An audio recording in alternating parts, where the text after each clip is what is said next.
Hey there, everybody. Welcome back to the channel. It's the end of March.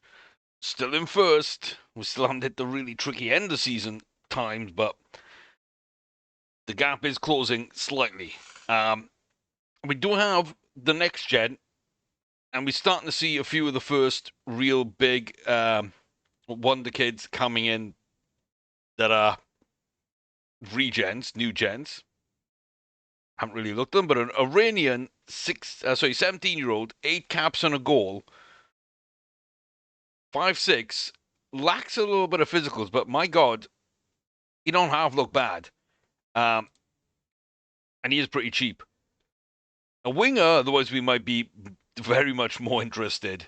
Yeah, a little cheap Tunisian with tons of pace. You can see why he's there.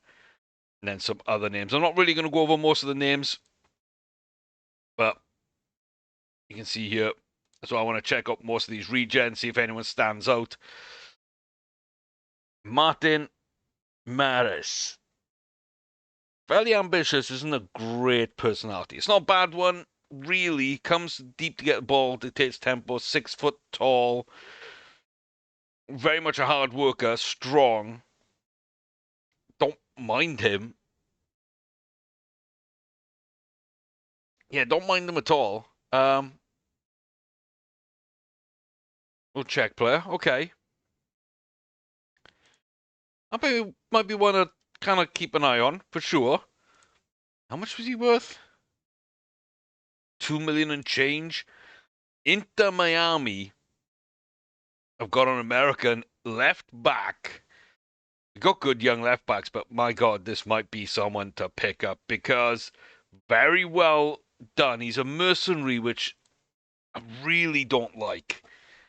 We'll have to see what that scout report really says. We could retrain that personality a bit through mentoring, but I don't know fully.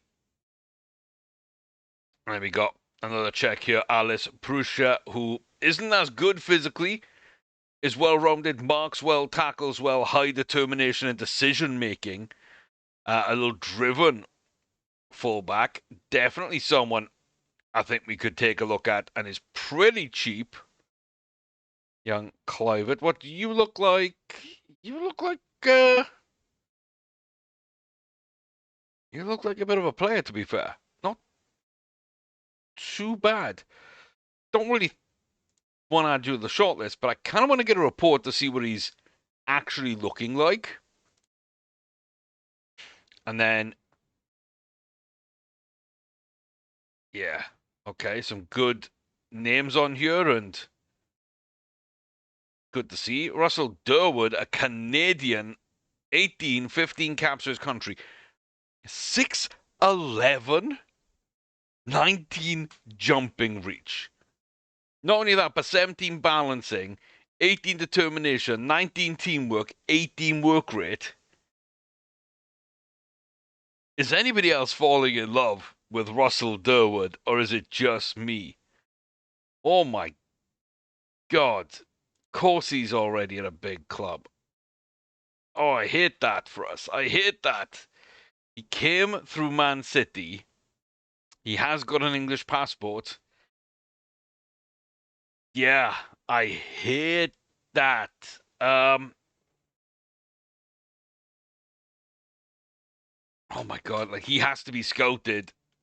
And when we get money, if the scout report looks good enough, he's got the potential and everything. Yeah, like just, even though we got some good youngsters coming through, 6'11", jumping reach of 19.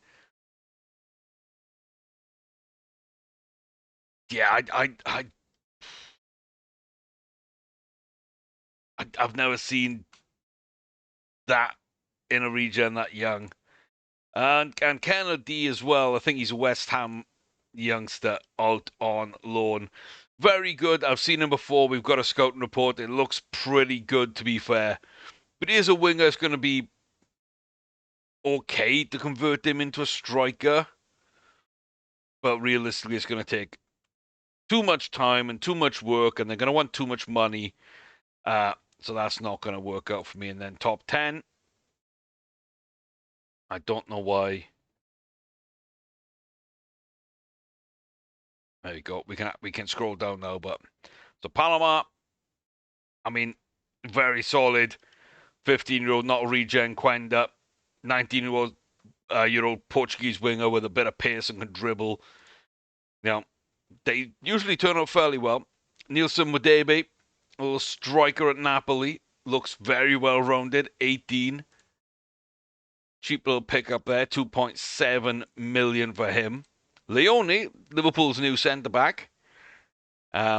Looks pretty good.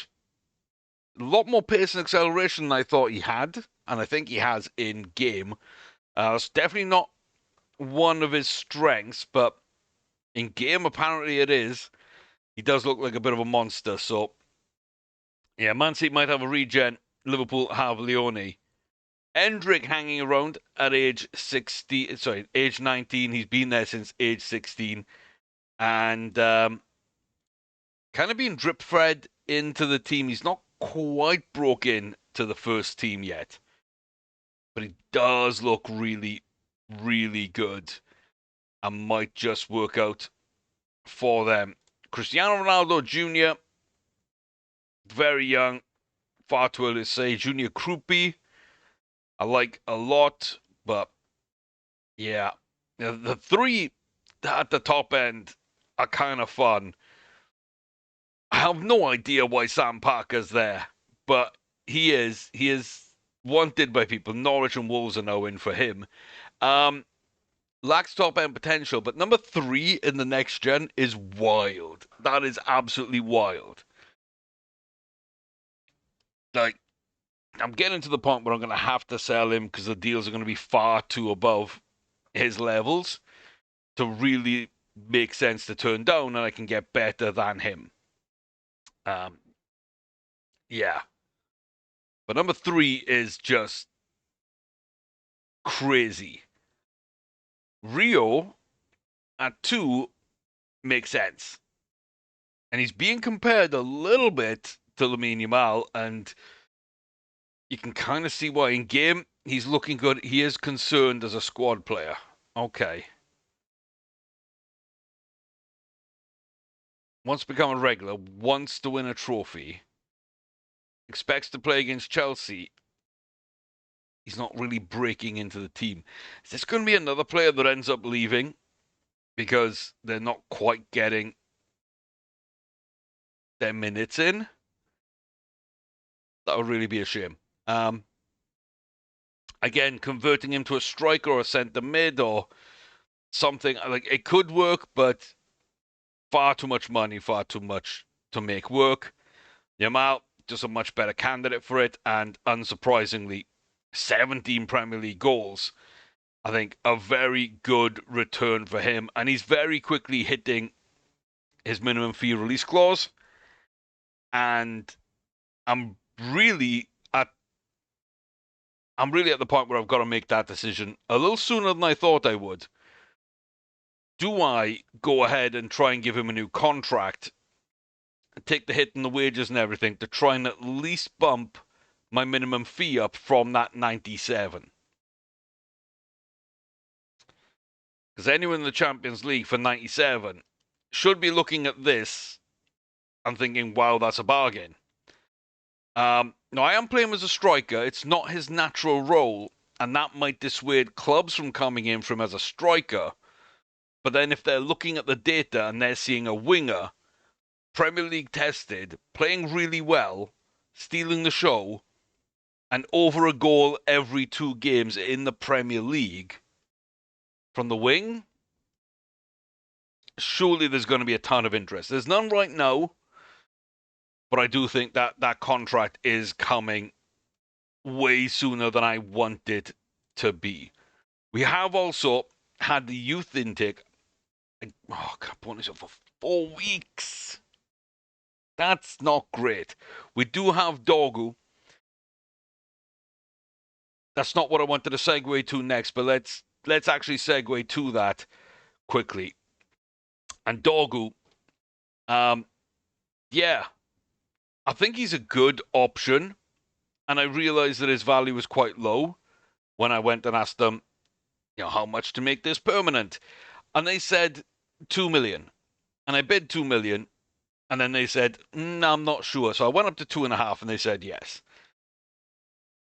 Dorgu for 2.5 million is just crazy. It's just crazy. The boys wanted more depth and more quality at left back. We do have the youngsters coming in from the youth academy and whatnot. But really now, between Carbone and him, that should really keep them happy. That should really keep them happy. And then I did get some not offers. I did see interest in Meslier, and I kind of panicked. And I went scouting goalkeepers, and I found like 3 or 4, and most didn't want to join me. And one name that was like very doubtful, but would talk to me finally, was Mamadashvili. And again, the price, I can't help. So we did get a bit more money. We did get a bit of money for next season, and I did push some of this deal over into next season, as I've done with a few of the deals actually towards the end of that January transfer window and these to make up for it. But I think, again, 30 million to get Mamadashvili and Dorgu is something I couldn't really honestly turn down. So, yeah, it is what it is. A disappointing youth intake. So I'm going to have to open them up one by one to fully see. But Owen Wilson, goalkeeper, inconsistent, no potential, low determination. David Jones, a left back, high potential, unambitious. Do you know how much I hate 5-star ability with unambitious? We're going to mentor the hell out of him. That's the only way really we can do anything. So they've only just signed contracts and kind of dealt with all that, but he will be coming up to the first team squad, not to play, but literally just to join training and get mentored by, I think Ethan Galbraith is Spirited or Resolute. He's one or the other, and he's the guy that's been training the mentorship with all the young players. So he's going to come up, and we're hopefully going to affect this personality positively and shift him as far away from unambitious as we can so he actually develops really well. It's so annoying because there aren't that many good players in this. Oops. There you go. Lucas Jones, 4-star, looks really good, resolute. It's another midfielder.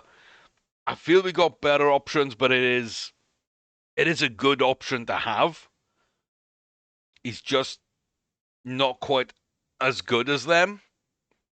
Pike, very bad, inconsistent, low determination.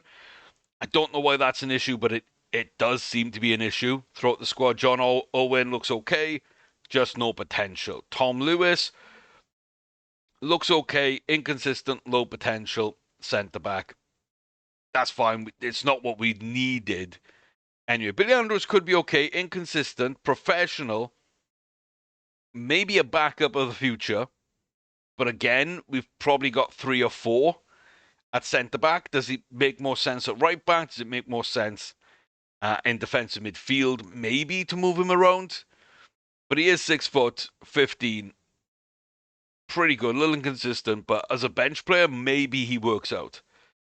So yeah, unambitious left back and a centre-back defensive midfielder so far that just isn't really looking like much. An average attacking midfielder that probably won't make it at the club. Really wanted this one to work out, and I still do, but like Im Kwan Suk, high potential, Korean, bit about him, kind of looks like the perfect little Mazala.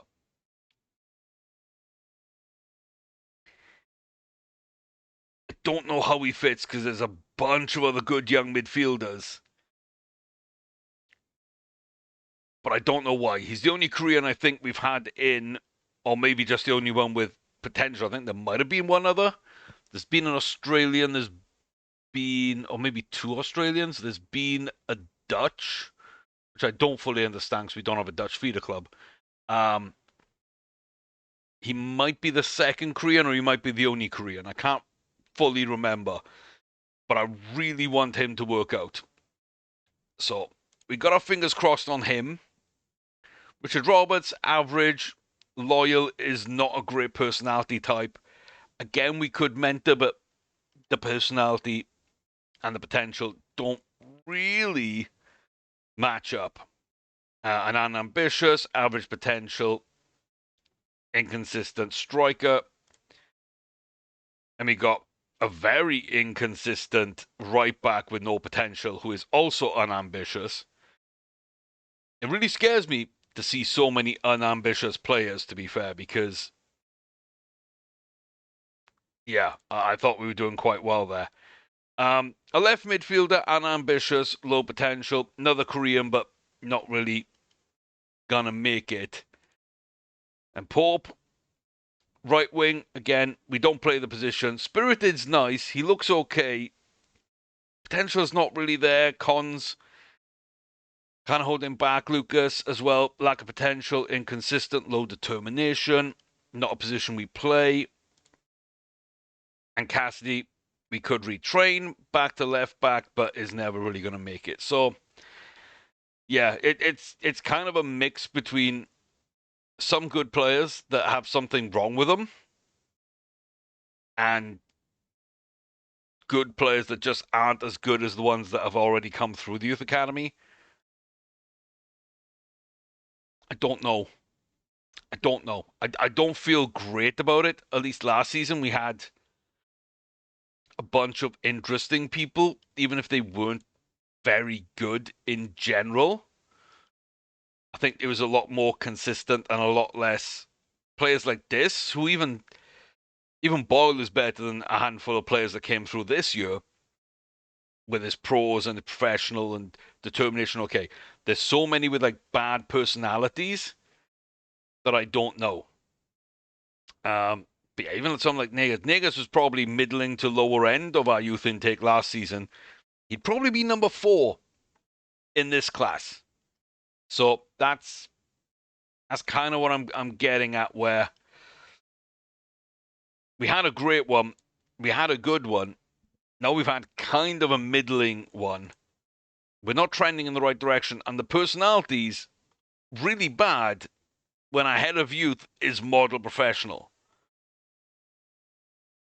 I thought he was a model citizen. Has his personality changed slightly? Maybe? Either way, it's a really good personality, but I honestly thought that was model citizen. I'm almost convinced it was.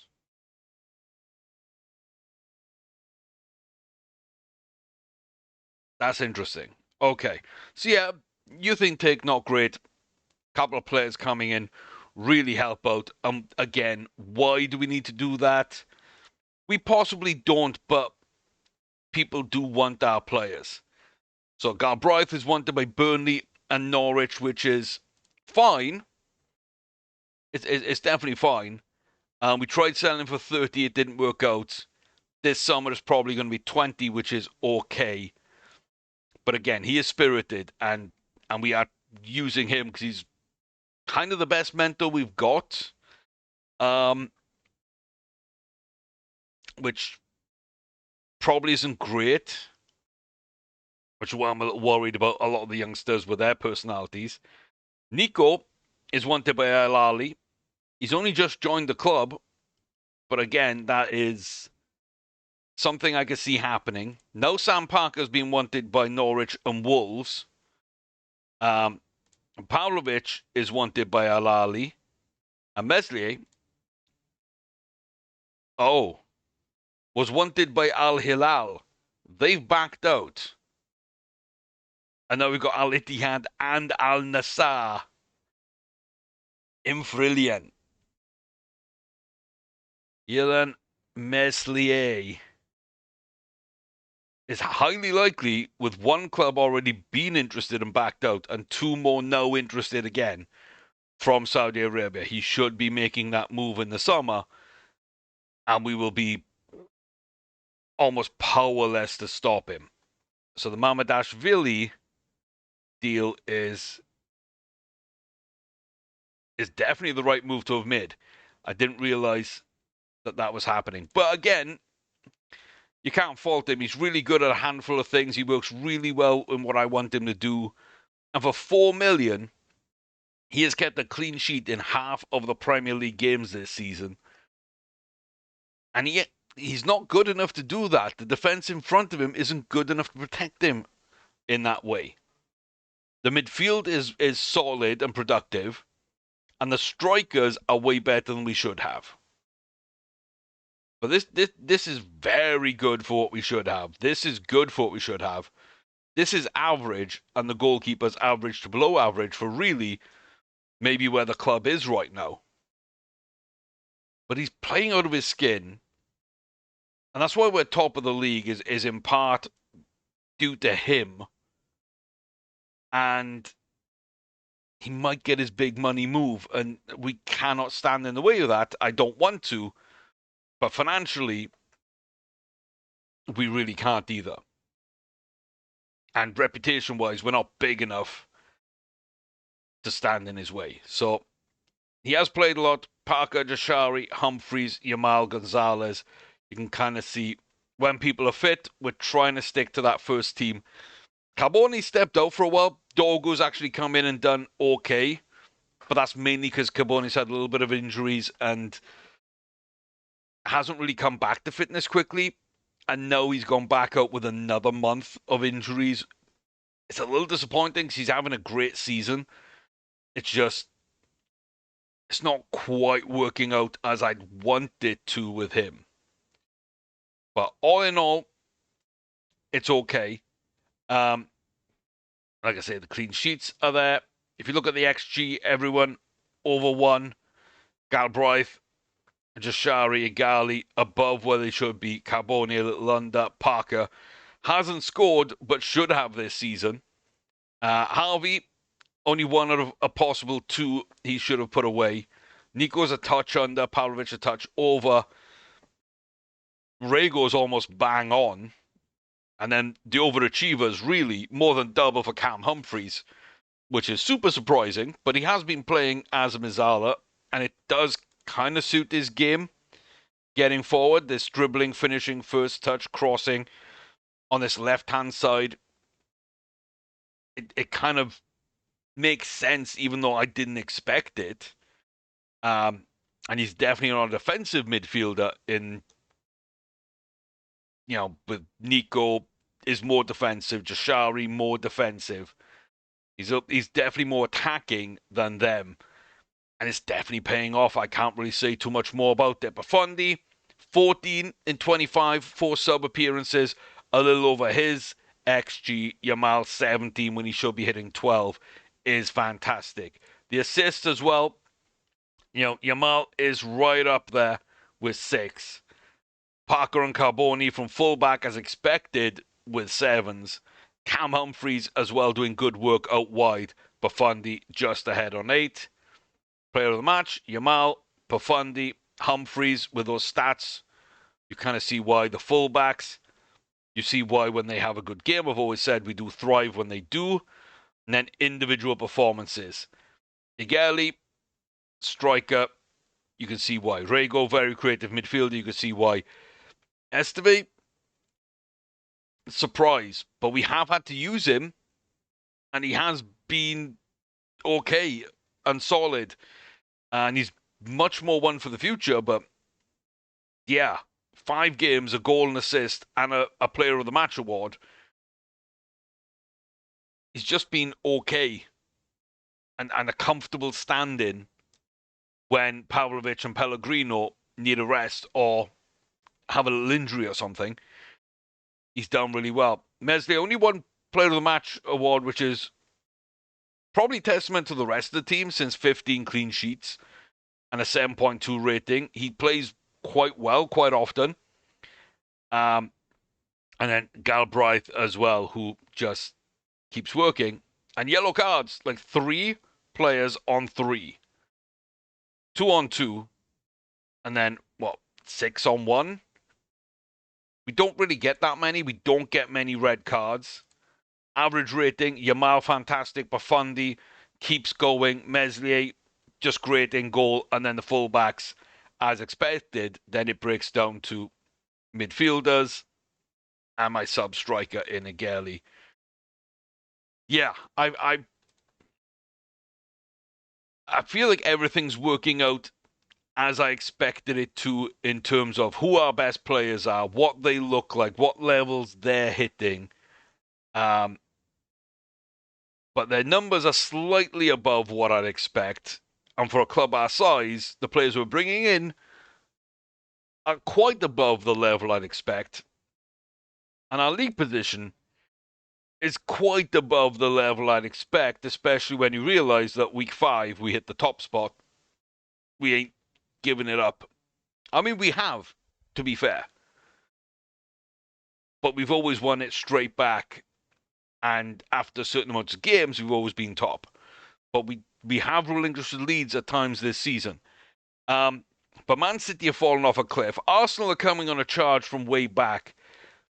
And that's kind of the scary thing. They 7 points back with 7 games to go, and 3 of our final games, or the 3 final games, Chelsea away, Arsenal at home, Man United away, is kind of scary. Beating Liverpool like we did is nuts. Man City, I hate Erling Haaland with a passion because that would have been a phenomenal result for us. And it is still a phenomenal result, but it could have been so much better. Yeah, 3-0 up. Haaland 66, 84, 95 to kind of steal that one off us. And we beat Spurs, I think, home and away this season. 2-0 away, 4-1 at home.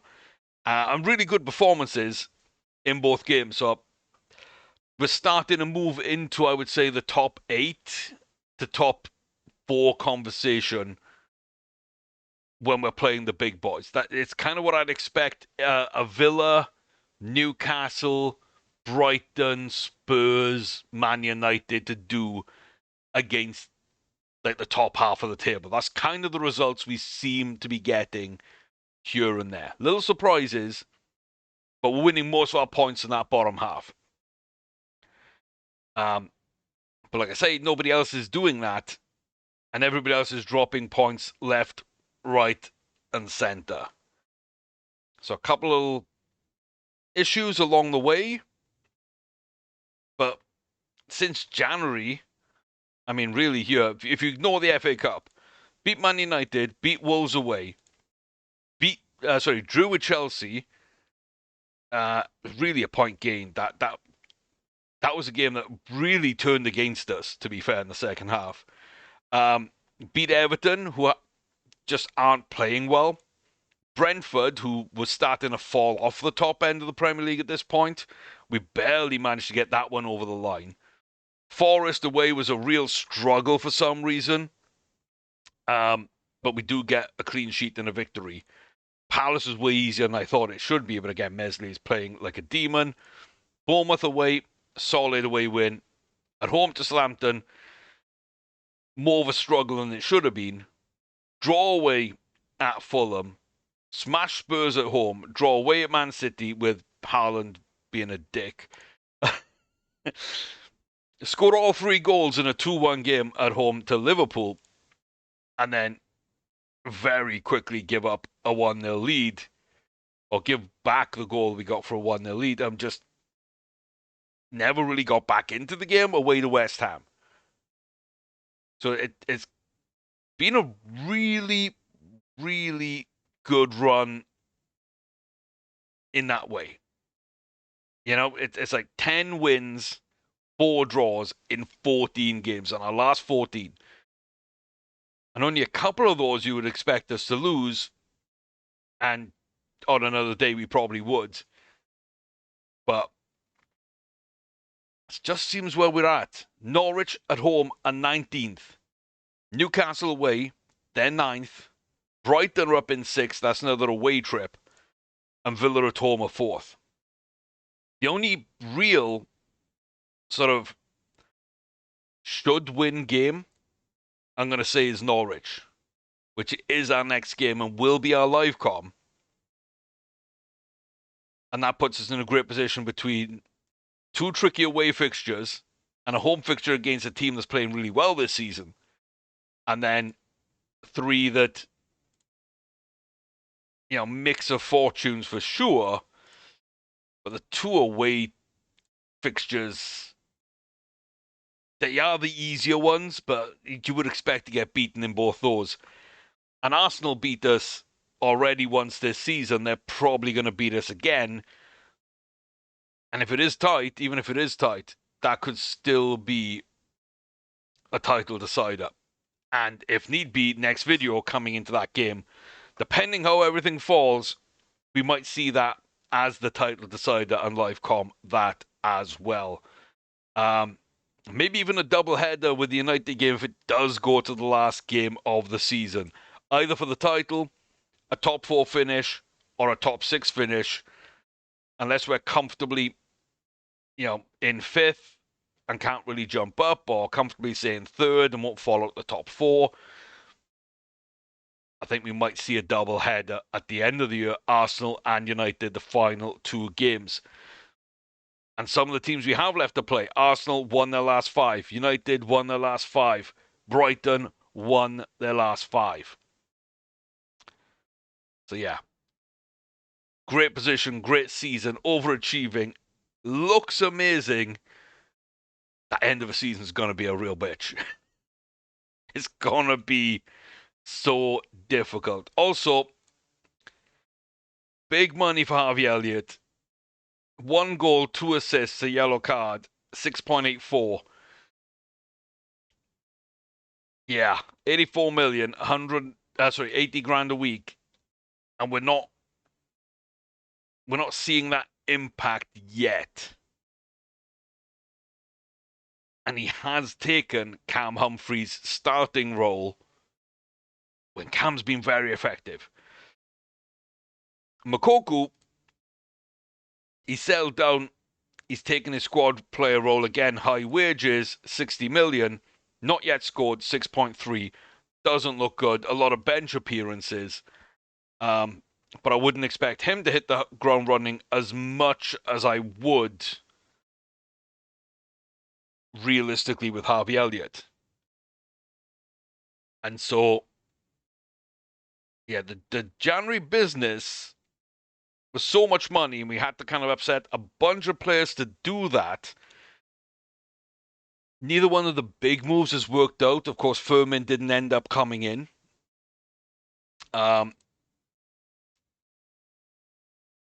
But yeah, this is what we worked really hard to do, to get the money for. Neither one of them's had an impact in 2.5 months. And we got about a month and a half left of the season. Ashley Phillips, he's playing reserve football. He's playing well. Because we kind of went nuts and got Markandali and Esteve when we didn't need to, but we could push the money to next season. And it just kind of made sense to me to do that at the deadline. And Dorgu, the loan deal, which now will turn into 2.5 million next season. So this has been a really good deal. This will end up being a really good deal because it's turned permanent. This is only ever going to be centre-back 4 and depth and push Phillips out. But the deals we didn't have to make, and most people probably wouldn't have made, are the ones that are working out. And the 2 kind of non-risk, big reward, premier players, non-brainers, are the 2 that are struggling. And if we don't win the league, I'm okay with that. Because I don't think we should be winning the league. But it does kind of boil down to those 2 signings that haven't kicked on. and definitely haven't even replaced what we moved out to get them in. So, yeah, kind of want an update with that, but we'll get on to Norwich and we will see kind of how things work on there. Although I will say, actually, I'm scouting out some people from this youth list. I think Richie Brown is going to be released. Could be an interesting striker. Doesn't really have the mentals, but very well physically developed and has kind of enough up front technically to intrigue me slightly. So I'm getting a scout report. And then there's never really been that many good fullbacks in FM as youth prospects and regens, new gens, all that jazz. But I think Dara Kerr, I need to scout because just looks very, very well rounded as an 18-year-old. Even if they're just backups. And then left back from Liverpool, Morofei, looks really kind of solid. And then Mark Bonsu, again, a little less solid, sure, but like not bad at all. And Raheem Griffith, another right back from Arsenal, who looks okay. So like, yeah, maybe the issue with the fullbacks has kind of been fixed, but we're definitely looking at that moving forward, seeing who's getting released and kind of, is there maybe a little gem out there, maybe even if just for a backup that we can do something with. Who are you?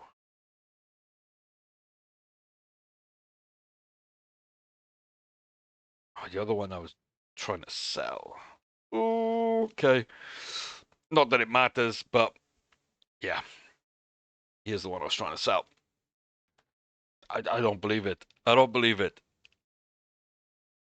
Arsenal lose at home to Man City.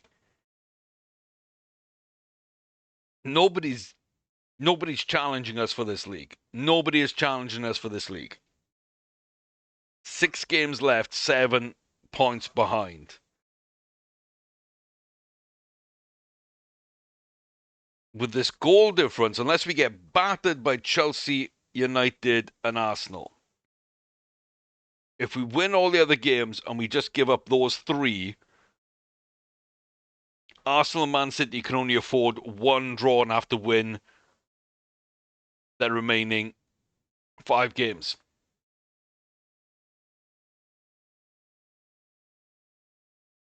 It's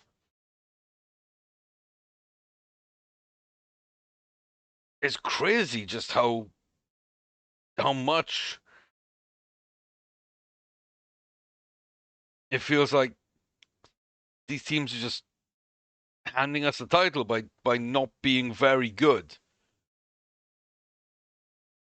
Even if they're 18 points, they'd be on 80 points.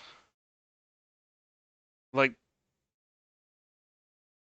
87 and 85 with the top 2 positions. 80 is the maximum that anyone bar us can get. Like, none of them have won enough. We've taken a couple of points off well, yeah, we've taken 2 out of 6 against Man City. No, 1 out of 6 against Man City. We got the draw, then they beat us. They've taken 4 out of 6. We've only taken the 1. Arsenal have beaten us once, and they've still got to play us. They could take all 6 points off us this season. It's not like we're the ones disrailing their title challenge. They're doing it to themselves and each other. And at some level, I'm loving it because I'm winning the league, but also it doesn't feel like I'm winning the league. It feels kind of like I'm being gifted the league. And it kind of takes the shine off it somewhat. I do feel we deserve it, and I'm not going to apologize for winning the league. But it doesn't feel as if anybody's really challenged us. And I hate that feeling. And I really hate that thing. So Liverpool in real life last season, a lot of the criticism is nobody challenged. And I think that's unfair. I really do. Okay, Owen, you're absolutely terrible. I know you're injured. Congratulations. But yeah, Liverpool, I think, were just the best team last season. They were the most consistent team last season. They were most excited attack last season. They were one of the better defenses last season. One of the most impressive tactical debut seasons and erudite speeches by a manager I've seen, possibly ever last season. But they don't get a ton of credit. They won it by default because the refs helped them win it and all this kind of garbage. And now if they win it, I think they'll be accused of buying it, even though more teams have spent more money net and gross than them this season. But that's kind of what happens sometimes, I guess. I do feel we're kind of in that position ourselves a little bit. I don't mind that Harvey and Humphreys, but that does mean that Rego is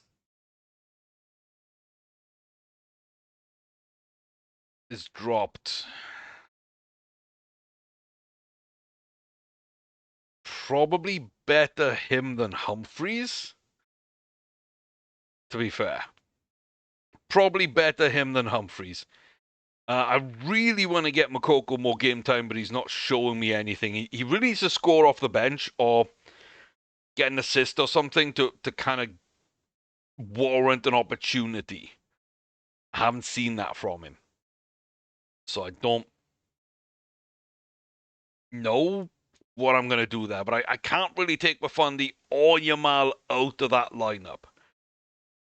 I really don't feel that I'm in any position to do that, to be fair.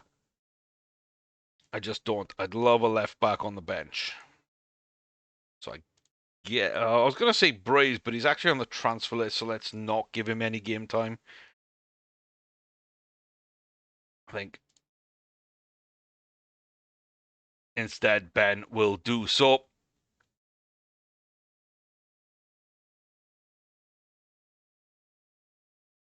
There you go.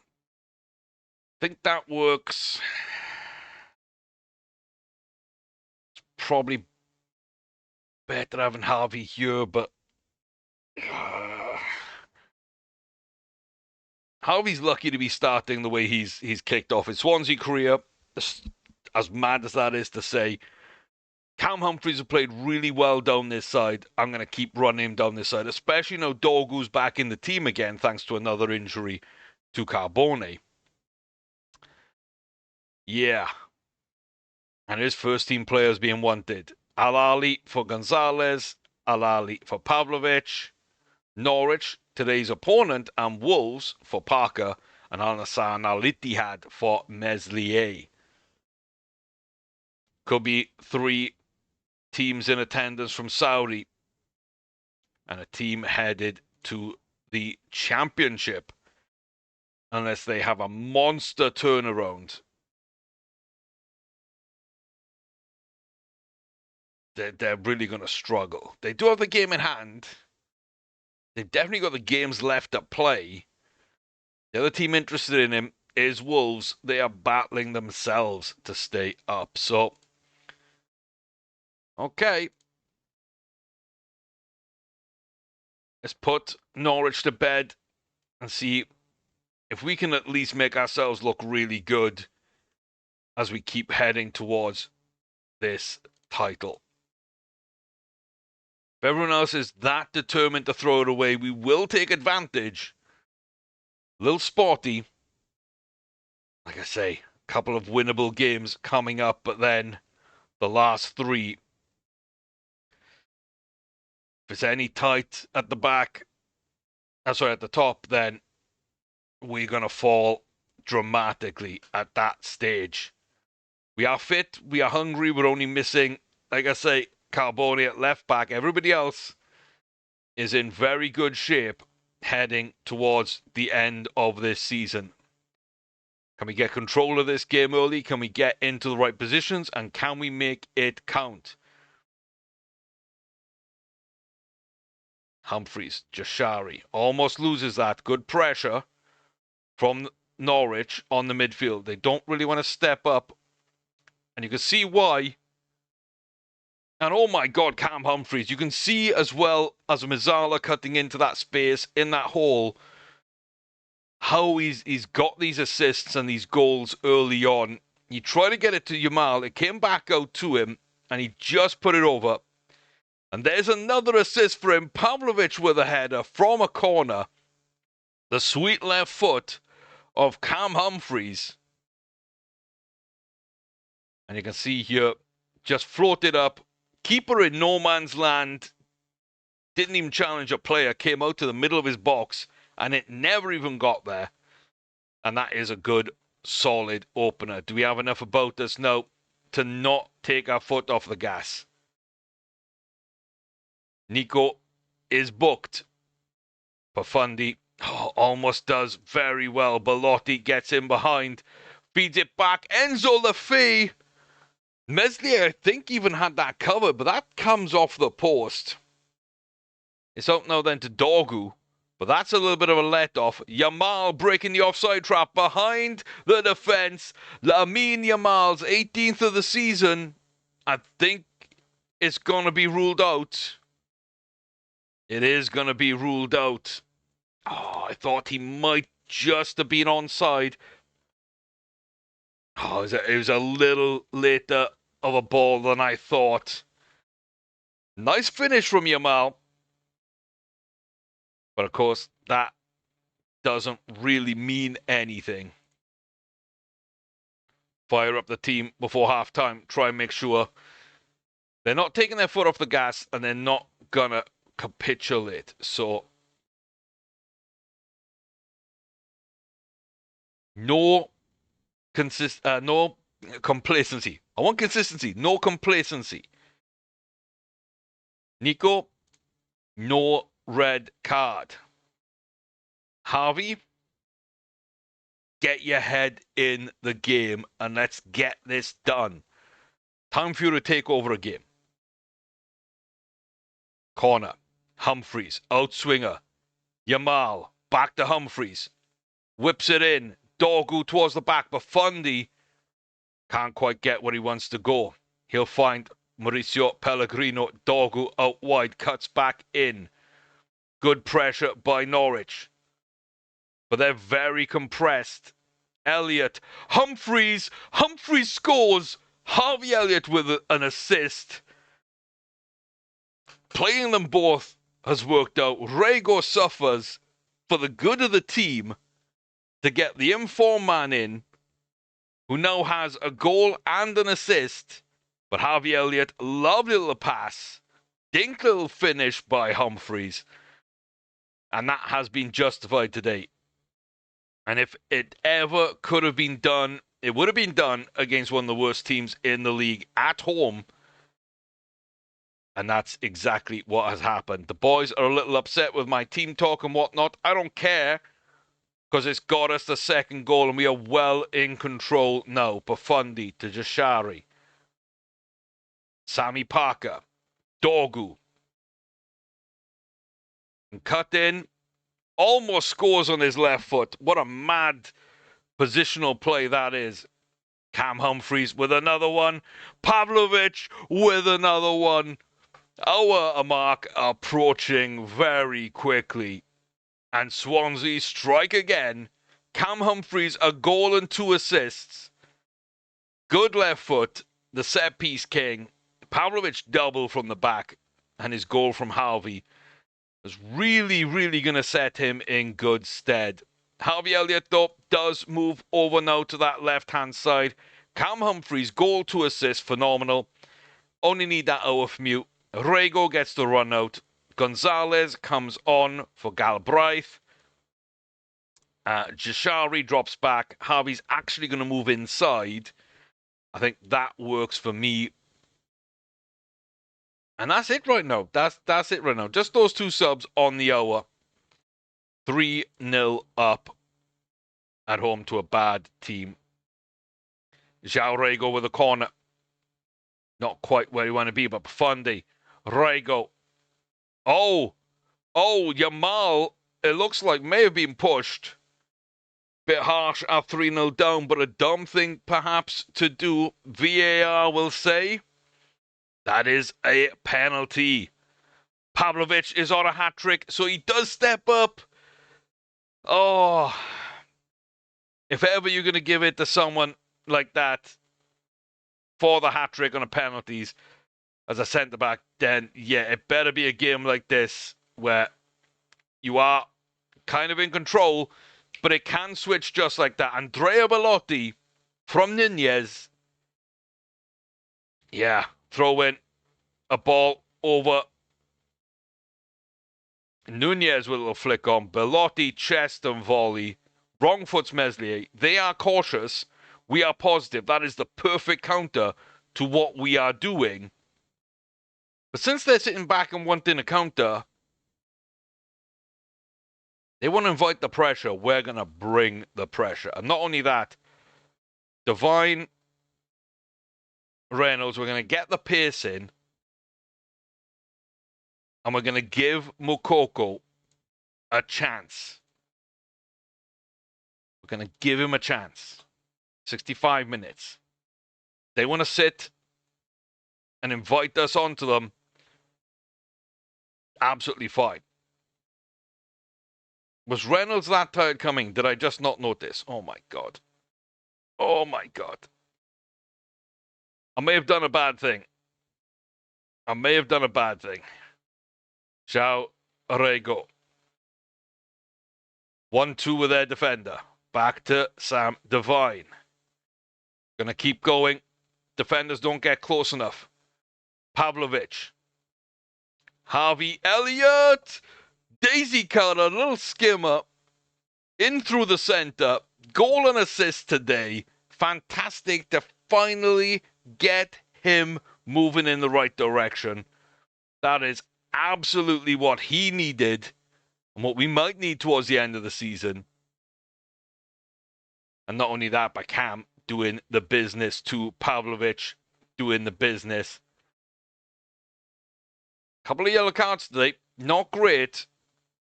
But we do see out the game on the front foot. We're worthy winners. And that is really what we needed to do. That is really what we needed to do. Absolutely fantastic. Harvey, you grew into the game fantastically. I can't ask for much more than that. And yeah, Cam, phenomenal. Kind of sad that Moukoko didn't really do much, but he did improve his rating at least up to a 6.6. And I would take that any day of the week. A nice 4-1 win. That opens up the gap at the top to 10 points. Which means we can lose 3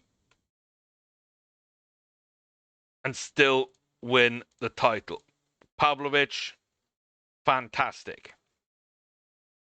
Absolutely fantastic. But you're boosted by the goals. Harvey Elliott, I thought, actually did very well. And Cam deserves a little bit of praise as well. Yamal's goal choked out, sadly. Really nice seeing Dorgu playing well, especially now that we're going to have to rely on him pretty much for the end of the season. Yeah, that's really nice to see. But we're slowly working things around quite well. Kind of sad that Meslier doesn't keep a clean sheet there. Not that he played out of his skin, but yeah, he's okay. Vopotnik, what are you doing over at Burnley? 3-8. Brentford 3-8, an assist and a player of the match. That ain't bad. That ain't bad at all. That's the exact same kind of pace he was on this season for us, which is only a little bit behind what he was on in that first season. So yeah, huge money, but it already looks like they could double their money potentially on him, which is kind of nuts. Reasonable wage, reasonable bonuses, no minimum fee release clause, and he is kind of doing the business for them. So great deal for us, great deal for them. Brentford are 9th. A little bit of a battle, could rise up to 8th. Beyond that, doesn't seem very likely. And they are climbing over teams that are falling away as they're starting to hit form after that window. One of the few teams to actually get a victory over us this season, which is crazy. Arsenal away, Villa away, Man City at home, Brentford away. Really interesting. Really interesting. So we see who comes and fights for this title. Martin Mares, solid, very, very solid. Don't care as a midfielder. Don't care at all. We'll teach him how to learn. We'll teach him English. We don't care. Bravery, work rate, consistency. Ambitious. What is his? Yeah, he's fairly ambitious. Comes deep to get ball, dictates tempo. That's really not bad, you know. That's a real interesting one. Might revisit that next season. So Wechter looks really good, but top heavy. Current ability high, potential ability low. He is really cheap. He could be a backup left back, but we've already got those options. And they are homegrown. Prussia, okay. That's not what I expected to see. Not really what I wanted to see. Doesn't speak English, don't care. Work ethic kind of sucks. Aerial presence as a fullback doesn't worry me. Marking, high decision making, driven, 4.3. Probably what, 2 to 2.5 million, probably 2.5 million, and 4.3 release clause, but probably get him for 3. Yeah, 3.5. No, probably 3 and 3 realistically. 6 million for a couple of Czech regions that could be quite interesting. Shane Kluivert, good, no top end potential. That's fine. Durward doesn't have top potential. Inconsistent. Love to see that. If we're never going to be able to buy him, love to see that. Driven. Ugh. Teamwork, bravery, work rate. But yeah, Man City, they got a really good centre-back prospect. I thought we had some really good ones. They got the better one. 100%. They do have the better one. And the release players then, none of them really work out. I guess that's why they are being released 100%. Yeah. Anyone? Oops. Anyone, like, just not worth getting at all? Faye? Richie Brown, I guess.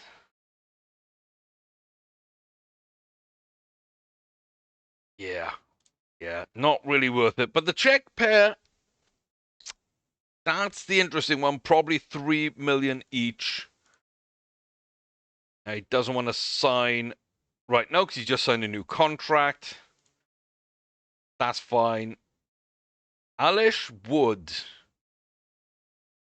He would want to be a starter at left back.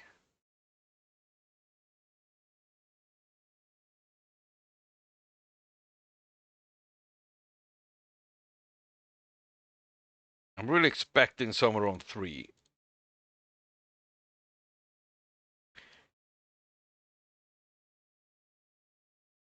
Gonna be more than that. Okay.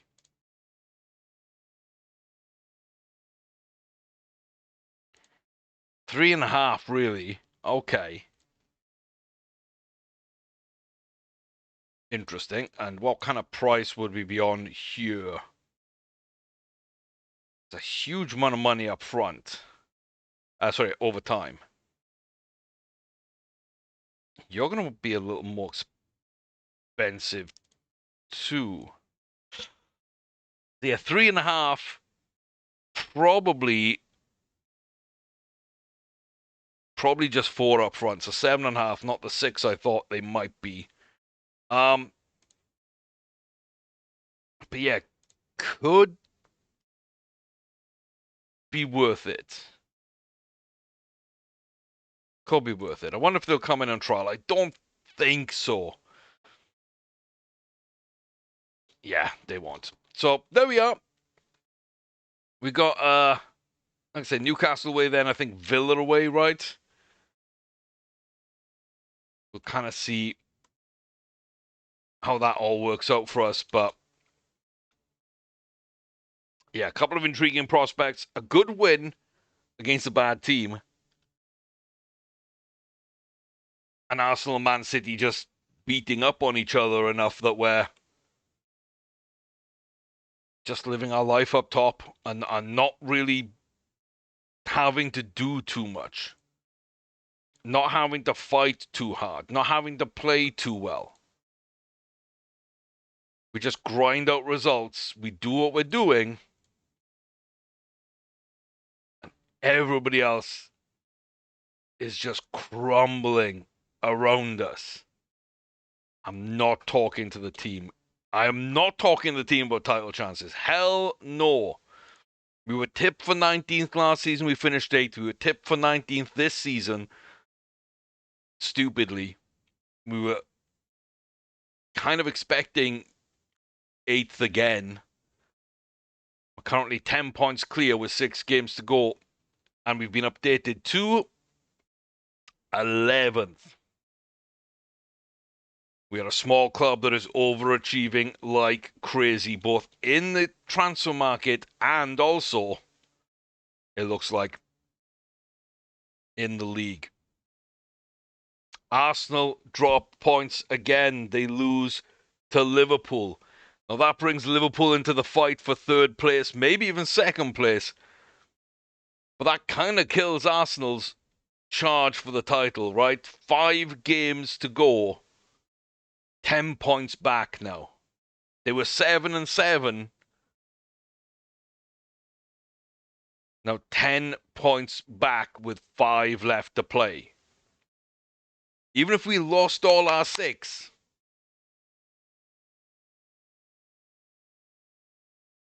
on their current form, they might struggle to get those 10 points from those 5 games. Man City do pick up a win over Man United. That's what lifts them clear. But again, that's tight. That is tight. And even Villa lose. Everybody taking points from absolutely everybody.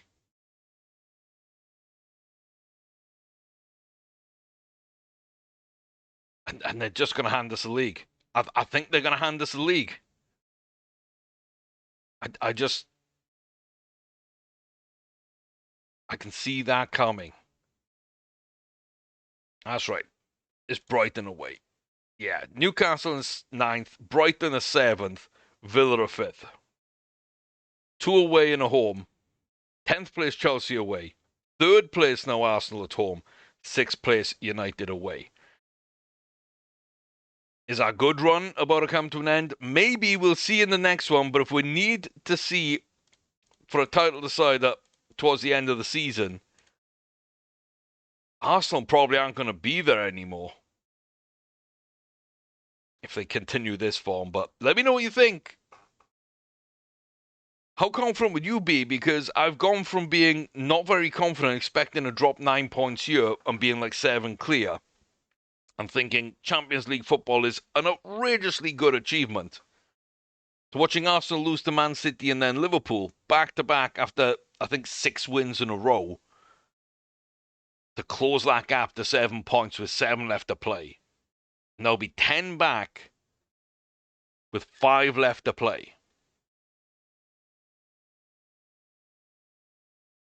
It feels huge.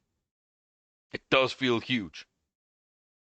If we win our game in hand, Man City are 7 points back with 6 games to play. If we do lose, then they are 7 games back on their own. If we win our game in hand, we would go up to the 10 points again. That's right. We haven't been great. We've just been good enough. And 80 points, realistically,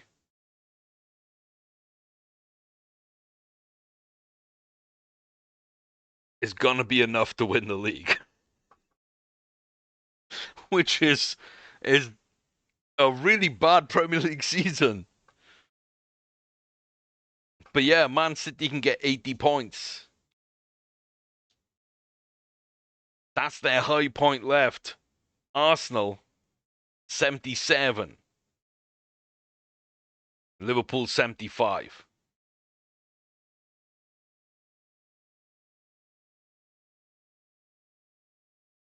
Like, just, wow. I'm kind of blown away by that.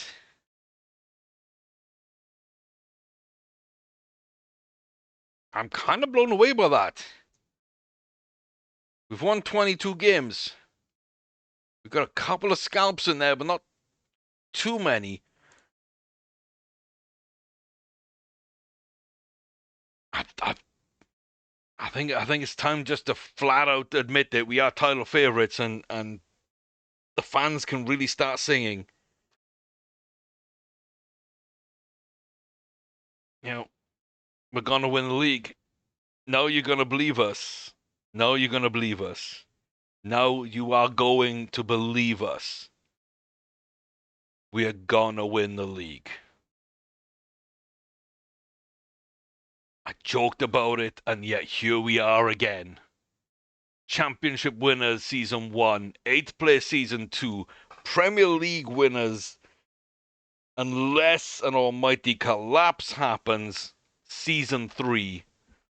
And I'm going to put it out there and I'm going to joke about it, and we'll see next season, Champions League winners, season 4. Come back for the end of this one, and what should be an almighty crusade on Europe next season. Let me know what you think. Comment section down below. As always, like, comment, subscribe, watch the other videos available on the channel in the other playlists. Got some good series going on, trying to build a community. Road to 1,000, we're getting close. I really want to hit that mark. And yeah, we're going to, like I say, just see how badly we can break FM24 and how badly we can overachieve without cheat training, without cheat tactics, without editors, without, I was going to say edited databases, but this is an updated transfer database, so technically an edited database. Without save scumming, without etc. Without won the kid shortlists or anything else I can think of the way you could break the game. Just mechanically, my knowledge of 30 years of playing this game. Oh, that hurts to say, and it hurts to admit out loud. 3 decades of playing this game, learning how FM works. Just me against the game. How badly can I break it? It's in pieces. We're going to keep going. We're going to try and see just how bad we can beat this boy up. Let me know what you think, though. Comment section down below. As always, I'll see you next time. Take care, stay safe. Thank you very much for all the support. I'll see you soon, and all the very best in your endeavours to beat FM up along the way too. And unless there's major changes for FM26,